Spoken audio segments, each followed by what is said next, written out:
Greetings, fresh cut followers. Got week 17 of the podcast here. Still in the Christmas spirit, as you can see. Had a busy week here at the barbershop. Have had plenty of things to talk about. We're going to go over a lot of that stuff. There's a lot of fresh news coming in and out, some hot seats, some hot takes. Normally we're going to do the big three, but what are we going to do today, Cody? We're going to change it up from the big three. We're going to do a little hot takes this evening. I got to get a little things off my chest from what I'm hearing from the barbershop about some quarterbacks out there, some quarterbacks that are not getting any love, and I got to get it off my chest. First off, one of my quarterbacks who is not getting enough love is old Sam Darnold from the Seattle Seahawks. Everybody has been bringing up Ghost from what he was talking about with the Jets a long time ago when he was at the Jets. Bring up he's seeing Ghost and still not giving him that full credit. Yeah, he started out a little rough against the Rams, but what a drive. That fourth quarter, throwing dimes all over the place, finding JSN, finding Cooper Kupp, and slaying the beast, which is the Rams, to take first place overall. What do you think about that, Wes? Yeah, well, you and I talked probably a year ago or so or more. I never saw an issue with Sam Darnold seeing ghosts. I understand what he's saying. He's saying this is fast. This isn't USC anymore. And I guarantee you every quarterback from Tom Brady to Peyton Manning, they all saw some ghosts that first year as well, those first couple of years. Of course, when you've got the Jets offensive line, there might quite literally be a ghost that could get through that line. But we don't like that. And he got down by 2 scores. 2 scores in the NFL is nothing. That's like being down 2 runs in the MLB. That's one little knock and it's over. So we like Darnold in this situation. Another thing, Cody and I like to have receipts. We said that the Panthers should have kept Darnold instead of getting Baker Mayfield and rolled with him a couple. Give him a shot. He didn't do that poorly. So to Cody's point, we did want to shine some light on him. And the reason we brought this topic up is because we're not going to have Mahomes in the playoffs. Burrow's not in the playoffs. Look like Lamar might not be in the playoffs, and if he is, there's 14 teams. He might be QB 12 in the playoffs. He's not playing well. So we want to shine some light on some of these other guys that are really performing. And another guy that we really like is down in Jacksonville, right? Yeah, what a freaking past couple games he's been having. Trevor Lawrence, 2 games ago against the Jets had 5 touchdowns, 6 touchdowns, and then just last week had 4 touchdowns against the number 1 defense in Denver. I mean, just went up there, dropped 34, and act like it was nothing. I mean, it was just an unreal performance by Trevor Lawrence. Trevor Lawrence has now got his guy as the head coach, Liam Cohen, who was the offensive coordinator at Tampa last year. And, Baker, I'm not trying to hate on Baker, but Baker has taken a step down from last year. And maybe Liam Cohen has something to do about that. And you've seen Trevor Lawrence take his game to a whole nother level. And we all remember Trevor Lawrence at Clemson was a freak of nature, won a national championship his first year, beat Bama, one of the all-time best freshman year of all time, right? Yeah, that's right. I mean, that Bama defense that he played was one of the best defenses in college football history. And for him to finally be playing at what the hype has been about, he's never had a head coach like this. He's never had the weapons around him. He's now finally got everything around him, and we're seeing his fruit come to fruition. Mm-hmm. And a lot of these other quarterbacks that we mentioned do have those things, like Mahomes and some of the others like Lamar. Trevor went up against another quarterback that's maybe, I don't know, is he underrated or getting kind of overrated in Bo Nix here? I still think Bo Nix is underrated because he's still young. It's still his second year. Last year was his rookie year. Second year with Sean Payton. You're starting to see him more he still played a good game, but the Jacksonville defense was able to get pressure on him. It's still a second year. You got to give him time. I mean, compared to Trevor Lawrence, Trevor Lawrence's 5th year in the league? So you got to give him more time. He's still got tied for the first. Who's in first right now? Patriots. Is the Patriots in first or is the Broncos? I think the Patriots, right? Yeah. Since the Broncos lost, the Patriots won. But Jacksonville could Jacksonville still potentially get there. That's right. But we're talking about these guys because you're going to see these guys in the playoffs, and these guys are not getting any love. You're still hearing about Josh Allen. Now, Josh Allen, phenomenal quarterback, won the MVP last year. I'm not taking anything away from him, but when he has a bad game, nobody beats him up. Nobody talks about that. He looked terrible against Cleveland. I mean, what do you have fantasy score wise? What, like a 6.9? 5 or 6, yeah. I mean, he didn't put up anything in fantasy, no stats at all, and they barely beat Cleveland in Cleveland. And we were expecting him. Everybody's talking about, Bills look good. Bills look good. Where'd you see that at? Did you see that from last game? Yeah, I didn't see that. No. And so now, like I said, is there still going to be an MVP Superman performance from Josh Allen coming up? Probably so. I mean, he's been putting that team on his back, pretty much this whole season, him and James Cook. But you're not getting to beat up. If Sam Darnold throws 5 interceptions, people just scold him, and people just don't give him any credit. But now he's playing good. People are like, oh well, he's coming around now. He's finally getting there, and I think that's BS. I think he played great with Minnesota. We see Minnesota now. Mm-hmm. Probably should have re-signed him, and now we see him now with the first place in the NFC Seattle team. And he didn't play that poorly in Carolina. No, he had a bad stretch, and they gave up on him. Yeah. Oh yeah. He's 4-2 to start the season off one year for Carolina, and then we had, like I said, a bad stretch. And with his most successful year was when we were getting close with Steve Wilkes, and he was the interim head coach. Yep. He was the interim head coach. He wasn't even the head coach. He was the interim, and we still had a chance to make the playoffs with Sam Darnold. Yeah. And so that's what's so frustrating. That's why I had to get on my chest. And also, if I hear one more thing about Bryce Young being so small, I'm going to lose it. Bryce Young, in his career, this is his third year. This is his third year. Year 3. I think he's missed 2 games. He's missed 2 games. Yeah, but he's so small. Due to an ankle injury.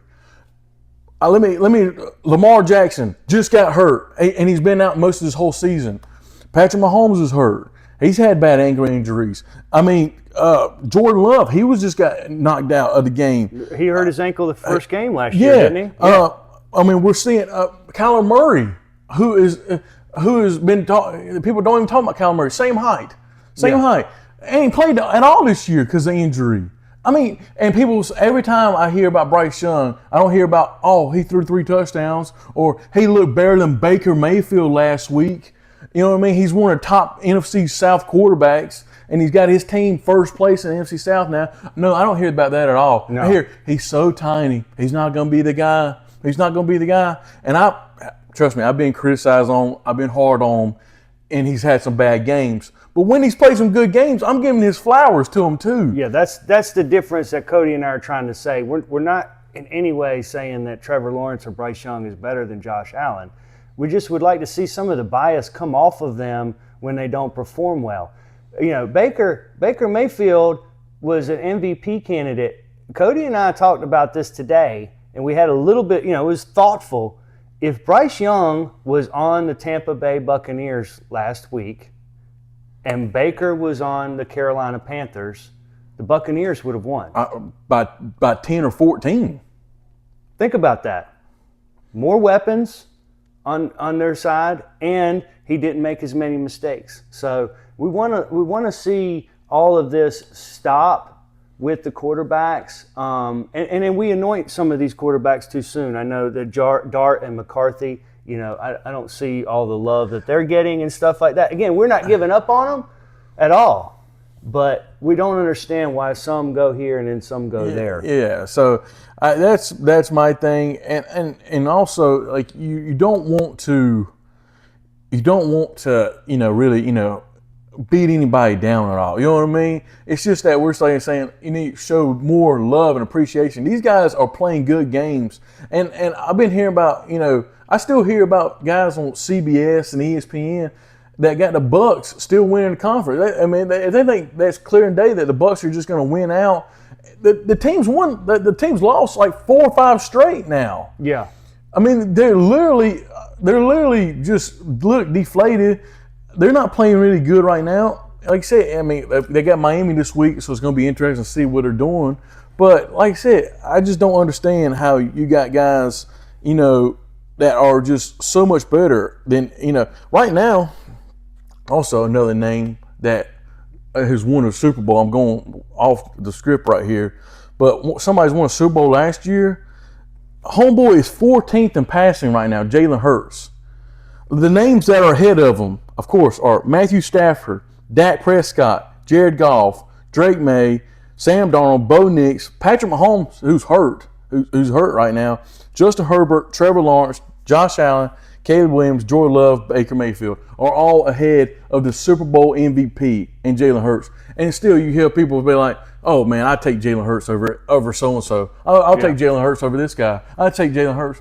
What makes you think that? You know what I mean? And I think Jalen Hurts is a good quarterback, but he's got it handmade. He's got it made in the shade. Saquon, and A.J. Brown, Devontae Smith, that offensive line, he's got it made in the shade. If I drop Jalen Hurts on the freaking Atlanta Falcons, how good are we? You know what I mean? How good are we? If I drop them in the Las Vegas, how good is he? That's what I want to see. Geno Smith. When you see guys like Sam Darnold, like Caleb Williams and like Bryce Young, when these guys have literally taken these franchises from, top 3 in the draft, the bottom of the league, having nothing around them, and now these teams are looking like playoff teams. The Bears are a playoff team. They clinched this past weekend. These teams are not getting any credit, and I just think it's just a shame. Yeah, I agree. And the last thing I'm going to touch on is a lot of the old timers may not want to admit this, and we do. Cody and I do a good job of being able to be unbiased about the situation. But right now, we're in the best quarterback play ever. And I'm not saying that there's a better combo than, like, say, Brady, Breeze, and Peyton. Okay, those guys were studs. But do you remember who the quarterback was for Tennessee then? Do you remember who the quarterback was here? So right now, you've got Mac Jones as the 25th ranked quarterback right now. He might be the quarterback of the number 1 seed overall. You got C.J. Stroud, 22. He might be one of the best quarterbacks in the league at times. Mm-hmm. You've got so much talent. Tua is, he's not a favorite of ours, but he still, can get it. He can still throw 5 touchdowns, okay? Ty Detmer didn't used to throw 5 touchdowns back in the day for Atlanta. That's just not how it worked. Right now, you look around the league, and aside from Cleveland, everybody's got a guy, and that's usually not the case in the NFL. So that's another thing that we have to remember is that the quality of play is great right now around the league. So, like Cody said, as you could tell, he felt really strongly about that, and I think that was a good topic to go over. Certainly. Another thing I wanted to touch on was the DK Metcalf thing. The league handed down a 2-game suspension for that. We just want to know when DK is going to grow up. That is ridiculous that he would do that. We were talking today. The last time I can remember a player punching a fan was Artest, and he got suspended the whole season. So I feel like they kind of got away with one. But do you think that there's a chance that this could affect Pittsburgh in a negative way and they could come back and Baltimore could take over? I don't think it was that negatively with the 2-game suspension because Pittsburgh's, their best part of their win against Detroit was the running game with Warren. I mean, they ran over 200 yards rushing, 250 yards or something. I mean, something crazy like that. And so that was their best part of their offense. And also the play action off of it to Darnell Washington. He's looking like a stud tight end right now.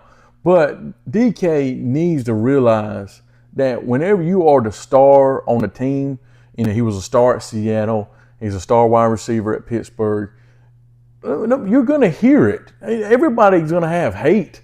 I mean, good Lord. I mean, it don't matter who you are. Don't matter if you're the star wide receiver, star quarterback, or third-string long snapper.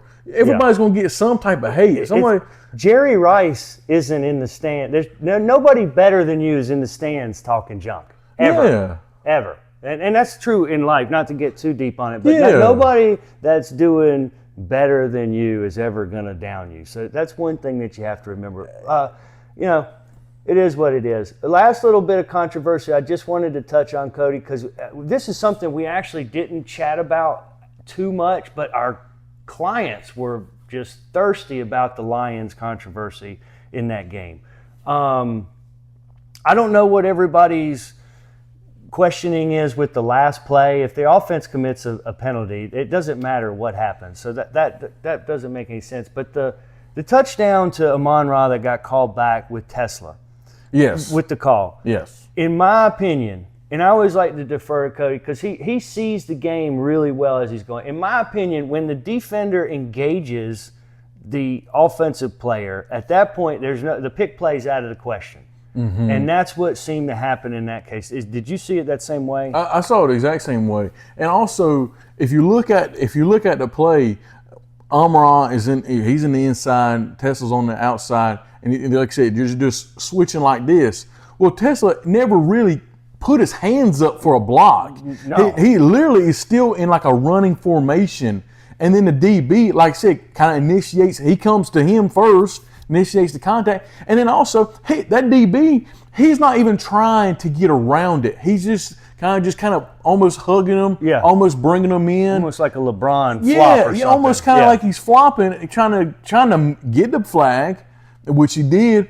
But there was nothing that really stood out to be a serious pick, a serious block. I mean, I've seen bigger screens in basketball. Oh yeah. Than that. And so, like I said, I didn't see enough for it to be a complete offensive pass interference. And I tell you what, I've seen a lot on social media about the refereeing this year being very inconsistent. I mean, how often are you going to see from now on 2 offensive pass interference in the last 2 minutes? I mean, when's the last time you saw that? Yeah, I didn't even think about it like that. That's true. When's the last time you seen a game? And don't forget, I mean, I'm not saying that the referees are trying to go out for the Lions or something, but we got to remember earlier in the season, the Lions were playing the Eagles on a Sunday night in Philadelphia, and they had the chance to get the ball back at the end of the fourth quarter, but it was a defensive pass interference against the Lions in which I thought A.J. Brown was pushing off more as of the wide receiver. Yeah, that was true. So it's like, can we get some consistency from the league? Can we get some consistency from the officials about these calls? That's what I want to know, because you're going to see, I guarantee you this weekend, you go from Thursday, Saturday, Sunday to Monday, you're going to see the exact same pick play. And I guarantee you, it's not going to get called. No. It's not going to get called. And so that's what is so frustrating, is the inconsistency from the different refereeing crews. That's what another hot take it is. Yeah. I'm not going to say I disagree with Cody when he says inconsistent, because I think they are consistently crappy. We have been talking about this all year. One thing that Cody and I really, especially when it's a Panthers game or one of the other teams that we follow, we are not big on blaming referees. Okay, it's just never a good look. If you're a Saints fan and you want to complain about the Rams pass interference, wear it out. Yeah. Okay, Oh, yeah. I get it.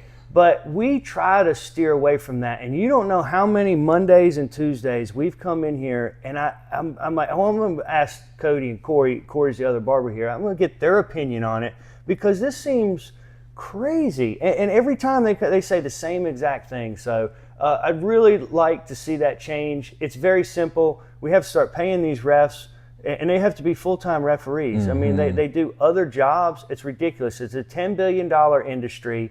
Pull some money aside and give it to the refs and start holding them accountable for some of this stuff, because the Lions are out of the playoffs. Mm-hmm. And they're not having a great season, but I'm telling you, if they were the 7th seed, nobody wants to play the Lions. Okay, and so I kind of hate that we've been stolen of that. So just one thing to look at. I want to see that get. I won't use the word consistent. I want to see it just get better all around.